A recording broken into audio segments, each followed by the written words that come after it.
Salut, le vendredi c'est n'importe qui et aujourd'hui, c'est moi, Olivier, on m'appelle parfois Gotoon. Alors j'ai été rédacteur en chef d'Animeland jusqu'à la fin de l'année 2013, j'ai été aussi embarqué dans l'aventure France 5, relax, et oui c'était moi.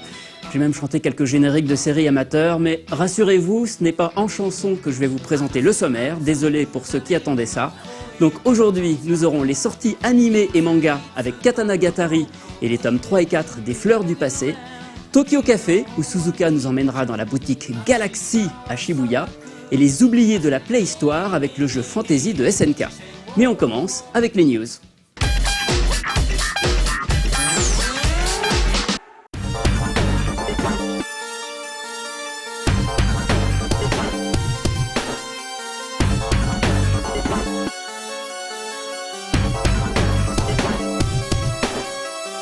Les amateurs de shoot'em up à l'ancienne l'attendaient comme le Messi, Sega l'attendait comme le Messi, Neo Xyx vient enfin de sortir et peut être acheté dès maintenant sur le site officiel de son développeur NGDev.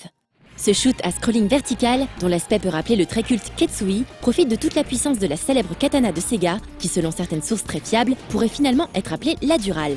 Avec un titre aussi fort ajouté au catalogue de sa nouvelle machine, la firme Ohérisson devrait s'assurer des ventes confortables, qui compteront assurément pour beaucoup dans le duel livré avec la future Dolphin de Big N. Tout de suite, tous les trucs et astuces pour finir Tomb Raider 3 sans action replay. Vous avez aimé Papers, Please et regretté d'avoir dû quitter si vite cette magnifique nation d'Arstotzka? Eh bien, réjouissez-vous, car un mode de Civilization 5 sorti récemment sur Steam Workshop vous permettra de vous replonger dans son ambiance délicieuse en prenant la tête de ses armées. Cette nouvelle civilisation s'accompagne de ses propres unités, bâtiments, dialogues et musique inédits et devrait faire le bonheur de tous les despotes refoulés. Attention tout de même, il faudra impérativement disposer de l'extension Brave New World pour installer ce mode. Mais vous avez de toute façon tous profité du dernier Humble Seed Meyer Bundle qu'il incluait dans son pack à 15$, n'est-ce pas? Non? Alors dépêchez-vous! Il ne vous reste plus que... Ah non, c'est déjà trop tard. La vie est moche.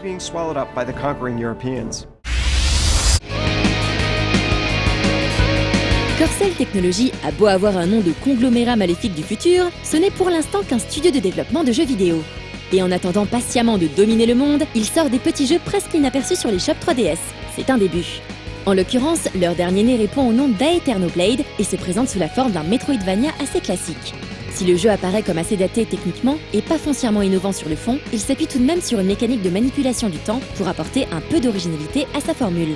Il sera ainsi possible de remonter quelques secondes en arrière en cas d'échec, mais aussi de déplacer individuellement dans les temps des ennemis ou des objets.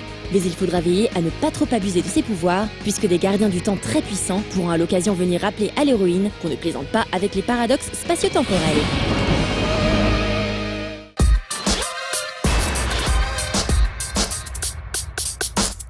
Parmi les sorties animées de la semaine, il y a Katanagatari. Alors une série écrite par Nishi Oishin. Alors ce monsieur est un auteur de light novel, vous savez ces fameux romans qui sont actuellement de plus en plus adaptés en animé au Japon. On lui doit notamment la saga Monogatari, Neko Monogatari, Bakemonogatari qu'on a vu sur No Life, ou encore le scénario du manga Medaka Box. Il a même écrit un roman autour de Death Note. Mais ce monsieur, il a une autre particularité, c'est que son nom, il se lit aussi bien à l'envers qu'à l'endroit. Alors essayez, vous verrez.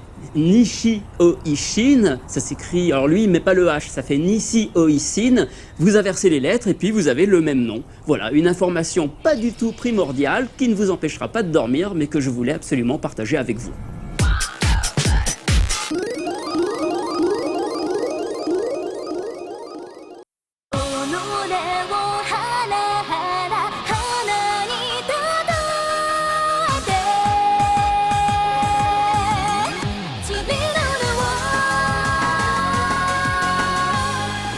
Parfois, trop rarement, l'animation japonaise propose des œuvres qui sortent du cadre et du format habituel. C'est le cas de Katanagatari qui arrive en France par l'intermédiaire de l'éditeur Black Box. Série télévisée de 12 épisodes, diffusée en 2010 sur l'Archipel, elle est adaptée d'une série de romans écrits par Nishio Ishin et illustrée à la base par l'artiste Take.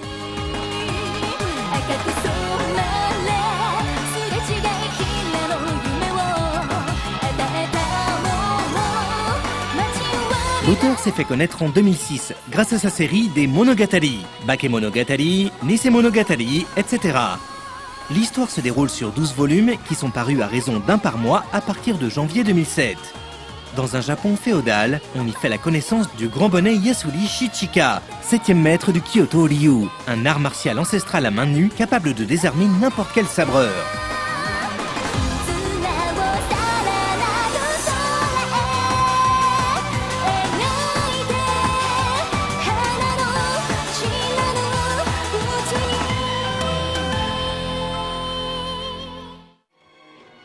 Tu parlais d'une nouvelle technique? Tu me la montreras un peu plus tard, tu veux bien? Shichika vit seul avec sa sœur sur l'île où ils ont été exilés par le shogunat. Mais un jour, la jeune et toute menue Togame, grand stratège du pouvoir actuel, vient à sa rencontre. Mais c'est le seul héritage que m'a laissé mon père. Cette femme, aux longs cheveux blancs, veut récupérer les 12 sabres les plus puissants du forgeron Shikizaki Kiki. Notre héros se lance alors innocemment dans l'aventure pour les beaux yeux de la stratège, sans se soucier des éventuelles conséquences, intrigues et conflits de pouvoir. Si père était là, il aurait déjà tué l'intrus en un seul coup. Tout comme la première publication des romans, l'animé fut diffusé en 2010 à un rythme d'un épisode par mois, durant un créneau spécial d'1 heure. Sans la publicité des écrans japonais, chaque épisode dure en fait entre 45 et 50 minutes, avec un générique de fin différent à chaque fois.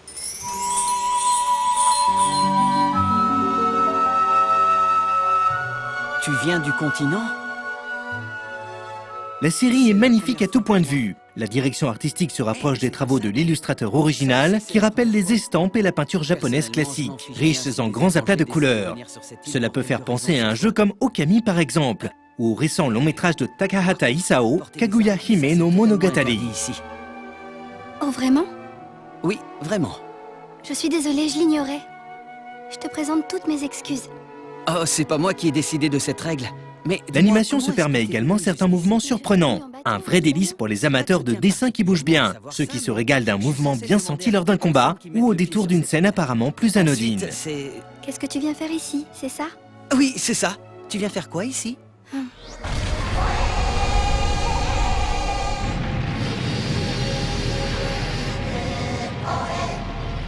Pas la peine d'attendre 1 an pour avoir la totalité de la série. Black Box a ainsi rassemblé les 12 épisodes dans un coffret de 5 DVD ou 3 Blu-ray. Le digipack est joli, rehaussé des belles illustrations. Le petit livret bonus est très correct, mais spoil un peu trop. On s'abstiendra donc de le lire avant visionnage. Par contre, il n'y a aucun bonus vidéo. Niveau image, pour le Blu-ray, c'est somptueux, rien à redire. Quant à l'audio, l'éditeur a fait l'effort d'élaborer une VF, un peu trop anodine cependant, pour qu'on ne lui préfère pas la VOST. La VO est d'ailleurs particulièrement légitime pour ce genre d'univers, un Japon féodal au vocabulaire riche en mots et non japonais caractéristiques.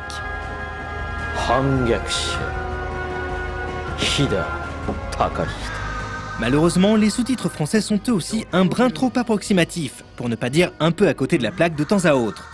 Cela ne gâche pas le plaisir de découvrir la série, mais c'est tout de même bien dommage.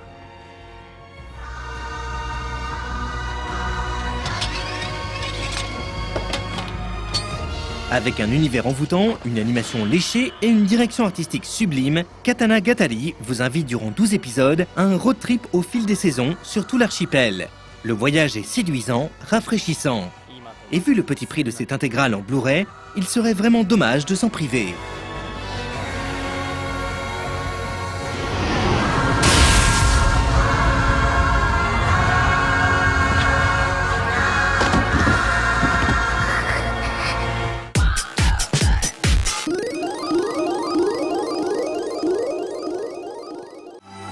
Rokka est fleuriste. Elle est propriétaire du magasin qui était géré autrefois par son défunt mari Shimao. Hazuki, quant à lui, est amoureux de Rokka. Il décide d'être embauché par la jeune femme en tant qu'employé afin de passer plus de temps auprès d'elle. Cependant, peu après ses débuts au magasin, il se rendra compte d'une présence inhabituelle. En effet, l'esprit de Shimao n'est pas résigné à partir dans l'au-delà et continue de veiller sur son épouse. Hazuki est pourtant le seul à pouvoir voir Shimao et ce dernier va tenter par tous les moyens d'empêcher le jeune homme de prendre le cœur de sa bien-aimée. Les Fleurs du Passé est une série courte dont le dernier tome vient de paraître chez Comic-Coup. Après qu'il a cédé au chantage de Shimao, Hazuki a laissé le défunt prendre possession de son corps. Le jeune homme a alors été plongé dans un rêve dont les décors sortaient tout droit du carnet que le mari de Rokka tenait de son vivant. À peine sorti de cet univers, Hazuki se retrouve dans la réalité mais en tant que corps spectral. Le début de ce 4e tome est très triste. Il semblerait en effet que faire un marché avec la mort n'augure rien de bon. L'auteur Kawachi Haruka est connu dans le genre josei, le seinen au féminin. Elle nous livre ici une histoire de triangle amoureux assez originale avec beaucoup de poésie. Le style de dessin est mature, avec un trait fin et détaillé rendant les expressions des personnages très douces. Une fois n'est pas coutume, la narration nous fait suivre les points de vue des 3 protagonistes de l'histoire, et le surnaturel s'inscrit tout naturellement dans le récit. L'auteur dévoile un imaginaire très intéressant tout en abordant des thèmes profonds comme le deuil et la reconstruction de soi. La série est courte, mais l'histoire est bien condensée et la fin est loin d'être bâclée. Cette œuvre a d'ailleurs rencontré un vif succès au Japon et a même été adaptée en animé. On espère qu'à l'avenir, l'éditeur Comic Coup parviendra à nouveau à dénicher des perles aussi touchantes que les fleurs du passé. Les fleurs du passé. Ah, un très beau manga josei, et pas un josei. Alors je profite de ce temps d'antenne pour dire qu'il y a un truc qui m'énerve particulièrement quand on prononce les noms japonais en France, c'est quand on les dit à la française. Alors par exemple, en France il y a cette fameuse règle de prononciation, un S entre 2 voyelles se prononce Z, paysan, trésor, misérable. En japonais, vous imaginez bien que cette règle liée à la langue française, elle n'existe pas. Le japonais, en plus, il fonctionne comme un assemblement de syllabes et pas de lettres. Alors par exemple, on ne va pas dire la ville d'Osaka, mais Osaka. Le dieu du manga, c'est Osamu Tezuka et pas Osamu. De la même façon, Miyazaki s'écrit forcément avec un Z et pas un S, sinon ça ferait Miyasaki. Pensez-y, le japonais en fait, il n'y a pas plus simple à prononcer, il suffit d'énoncer phonétiquement chaque syllabe. Et comme ça, les auteurs auront un petit peu moins les oreilles qui sifflent. Et puisqu'on parle du Japon, eh bien il est temps de retrouver Suzuka, avec un Z, pour le Tokyo Café.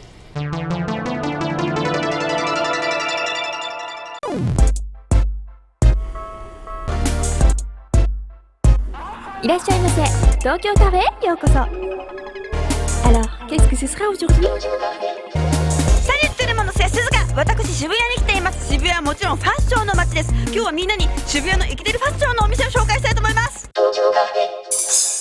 はい、こちらですね、お店。ギャラクシー入ります。わあ、もうね、店内ね、楽しいですよ。いろんな色が溢れてて、もうね、私ね、これは絶対みんなに紹介しなきゃいけないと思っていたのがこちら、ドリームキャストのリュックサックですね。これはですね、セガとコラボレーション、このギャラクシーがセガとコラボレーションしてるんですよ。黒もあります、ピンクもあります。試着させていただけます？わー、かわいいですね。大きくて。はーい、どうです皆さん？これで仕事行ったりとかもできますよ。フランスでも大人気だったアニメダーティーペア、ゆりちゃんとケイちゃんのお洋服持ってます。はい、こちらの方にはですね、クリーミーマミとのシモンとシシ、日本語では実はポジとネガという名前です。名前全然違うじゃん。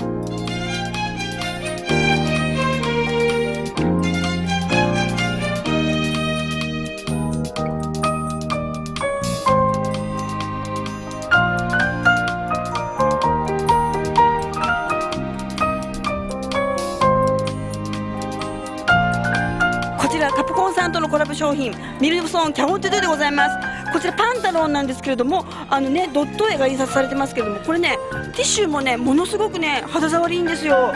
これお家でリラックスしてゲームするのに最適だと思います。おしゃれですね。イギャリ逆転裁判です。魔界村のシャツですね。みんな魔界村遊びましたか？私マキシモは完全クリアしました。魔界村難しいからね。みんなのナビゴを使ってますか？これですね、実はただのマスコットじゃないんでしょ。後ろにですね、ナビゴをつければこう簡単に改札をピッと通ることができます。可愛くて便利、一石二鳥です。こんにちは。こんにちは。このギャラクシー、お店のコンセプトを教えてください。コンセプトは80年代から90年代のポップなカルチャーを全てミックスさせたりとかして、出来上がったコンセプトになってます。はい、ギャラクシー、お店オリジナルの商品をちょっと教えてください。はい、オリジナルの商品がこちらですね。フランスの方でかわいい、東京かわいいクレイジーの方でも大人気でしたこちらの漢字のコンセプトなんですね。こちらも今ちょっとデザイナーがゴッドにはまっていて、いろんな形で神を表現しようという形で作ってるんですけど、これはかなり人気がありました。そうなんですよ。実はこちらの店員さん、お姉さんはですね、フランスパリに行ってたんですよね。そうなんです。ボンジュー。何回目でしたか？初めてなんです。はい。いかがでしたか？フランス人と実際に。すごい楽しくてすっごい面白い人たちばっかりでした。はい。ちなみにフランス人に他に人気が出てた商品とかはどちらになりますか？こちらのオリジナルのなんか渋谷でも人気がありそうなアイテムをすごいフランス人も好評で大人気でご試着までされて、みんな可愛い買うっていう感じで買っていただきました。マフラーになってるんですけれども、形がすごい面白くて、口の形をしているんですけど、ネクタイみたいな形でマフラーにして楽しむ形になってます。アンモンコテイリアパトホンドブティック、川島さん、フランス人にメッセージをください。はい、渋谷に来たらぜひですね、ギャラクシーにお立ち寄りください。みんな来てね、フブネカンブブレ。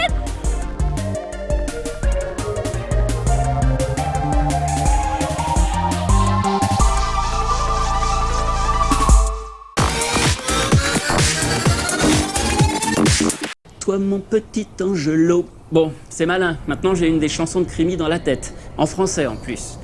Bon, je reviens sur mon histoire de prononciation. Vous imaginez bien qu'à l'inverse, pour un japonais, c'est parfois très difficile de prononcer certains mots de la langue française. Alors d'une part à cause des nombreuses règles particulières, mais aussi parce que certains sons n'existent pas, comme la différence entre le B et le V par exemple. Alors si vous voulez être un petit peu taquin, demandez à un ami japonais de prononcer le mot schtroumpf. Chuturumupufu, enfin vous verrez, c'est quasiment impossible à retranscrire. Allez, tout de suite, les oubliés de la préhistoire.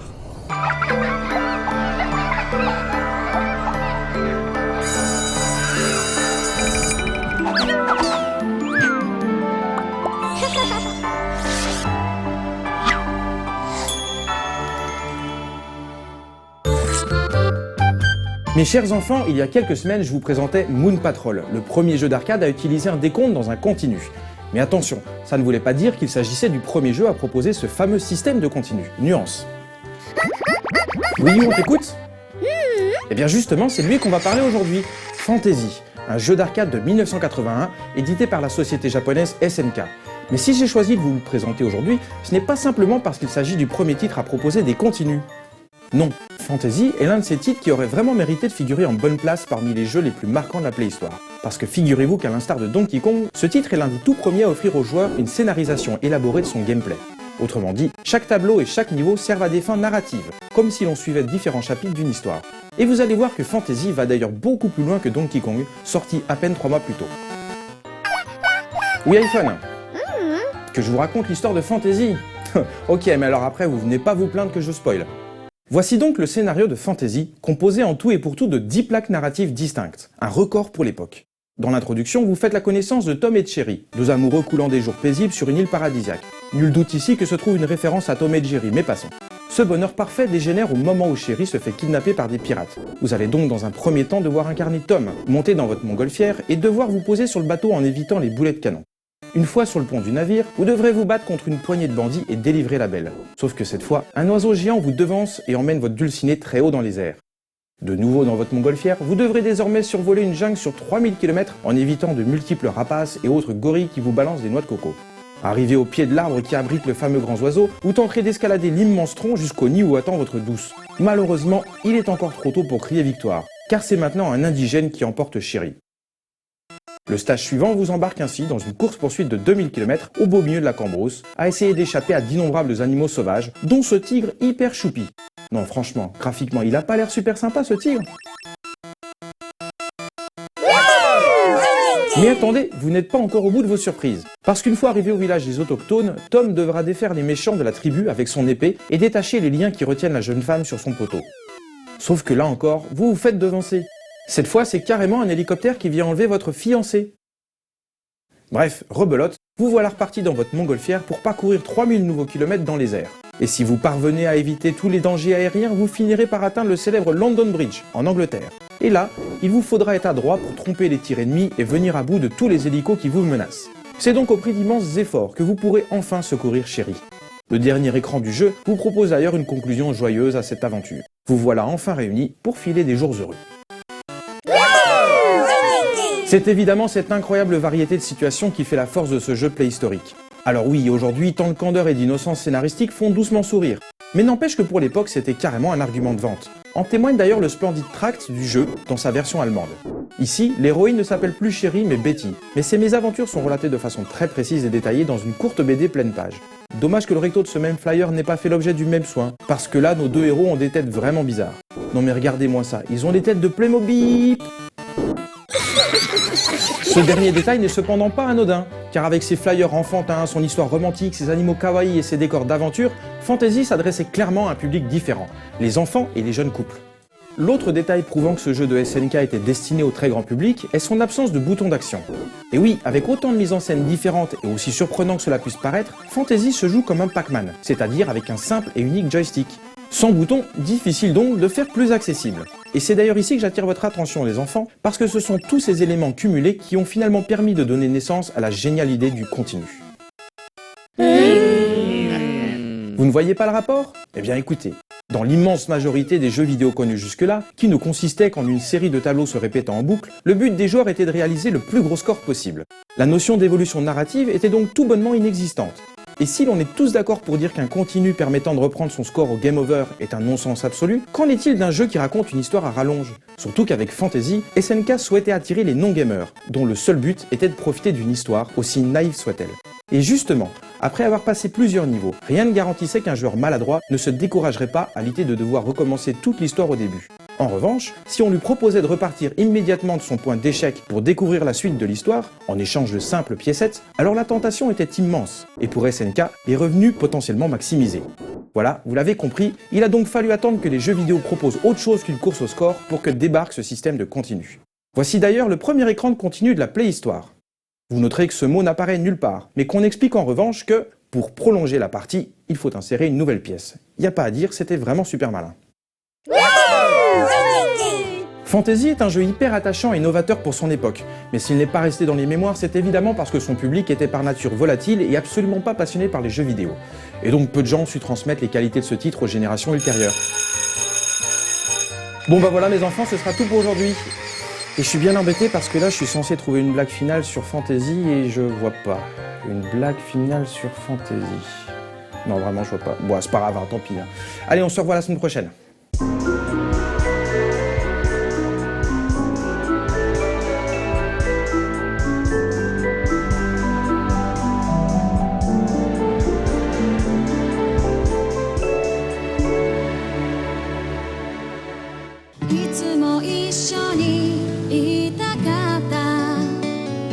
« 101%, c'est déjà fini pour aujourd'hui. J'ai été ravi de passer ce moment avec vous.